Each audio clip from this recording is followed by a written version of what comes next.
تماشاvan hêja Ehmed Hüseynî gelek gav di warê helbestan û jen ya Kurdî de gelek avêtin. Bû pirek di navbera çiman vêyekê dibêjim dibêjim bû pirek di navbera nifşên kevn û nû de ji ber got gelek helbestên kevin xwendibûn, gelek kesayetên kevin naz dikirin. Êdî ji bo vêyekê temaşavanê hêja ji helbestvanên nû jen jî êdî fêm dikir û ji bo vêyekê bû alîkar ji xwe navenda hevgirtina Rojhemînê Rojavayê Kurdistanê ew yek ji damezrînerê wê bû got li Ewropayê vekir piştre hate Rojavayê Kurdistanê navenda xwelbê de vekir gelek gav ji bonakê wêjeya Kurdî avêtin di wê navenda xwe ya hererekê de li bajarê Qamişlo hema em bêjin hefteyê rojekê çalakiyên hunerî wêjeyî dardixistin gelek pêşbirk li dardixistin pêşbirkên çîroka bûn yên helbesta bûn û gelek pêşbirkên dîdir jî temaşavan hêja di heme çalakiyên hunerî de di wê jeyî de Ehmed Hüseynî yek ji wan kesa bû got li rêza pêşî amade û hazir bû hertim gotina wê jî di wê derbarê de hebû. Lewma em jî dibêjin bera serê gelê Kurd sax be ji bo vêyekê temaşavanê hêja niha em ê berê xwe bidin bin konê sersaxiyê ji bo em peyamên ji wê dekê bigirin. Nûçegana me Sara Hesen li gel me hazir e. Sara demata xweş be. Yani mixwazin atmosfera bin konê sersaxiyê nas bikin kesatê gotê de wir êdî hazir dibin. Her wiha em dixwazin êdî li wê dekê çi dê gotin çi dibêjin ji bonakê kesata weke Ehmed Hüseynî. بلاراس داماتجی خوشبه و بتایبەت مالباتا کو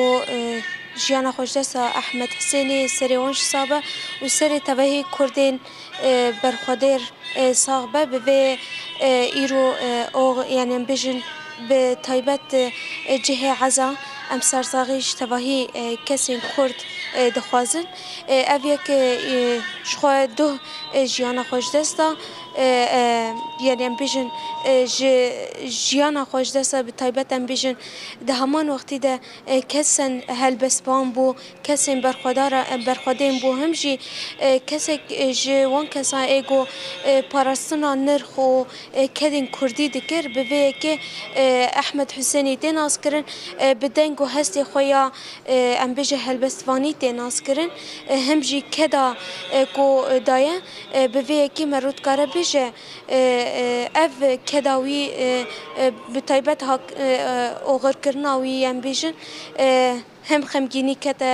dilê gelê Kurd û bi taybet malbata wî lê beremberî soza tekoşînê dan lê em niha bi xwe ciyê sersaxiyên konê eza em dikarin bêjin yani bi vê yekê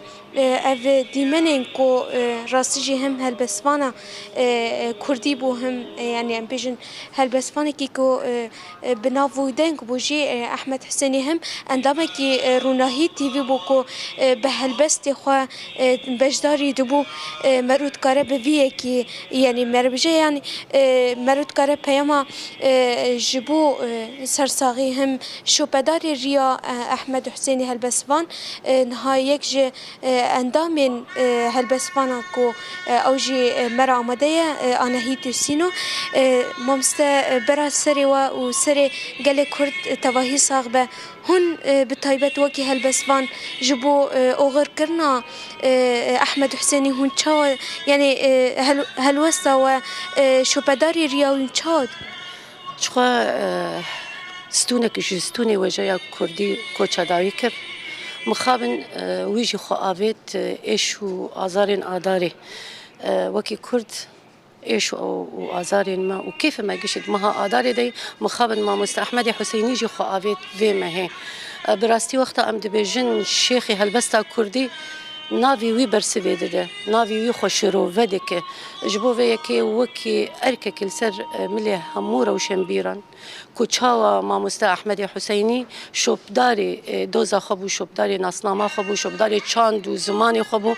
em jî divê ku em şopdarê xeta wî bin şopdarê ew tiştên ku pê bawer dikir fe bi rastî jî em gelekî xemgînin lê وكي هلبستوان وكي روشنبير ام صوز ددن كو ام رياوي ونداناكن وام وكي كو انسانك تشاوا لسويدي جيان دكر لي خونو خيالي ويل روج افابون دبش سويدي برداو هات روج افا جبو او خونو خيالانا ام جي شوب داري وي خونو خيالي بن گلکی سپاس و سری و صابه سری تبایی گلک کرجی صابه سري و سري ملتي كرد صعبه سپاس یعنی اف یک جی پیاما ام بیشن هلبستوان ام بکو جبو شپداری ریاوی هم جی کو پیامی اون درکت کسین گلکی قدر بلند بون کدکار زمان کردی بو و جوان زمان کردی بو کو لسویدای جیانا خوش دستا ده انجام کریز نخوشی کو درکتیه بوی آوی مرود کره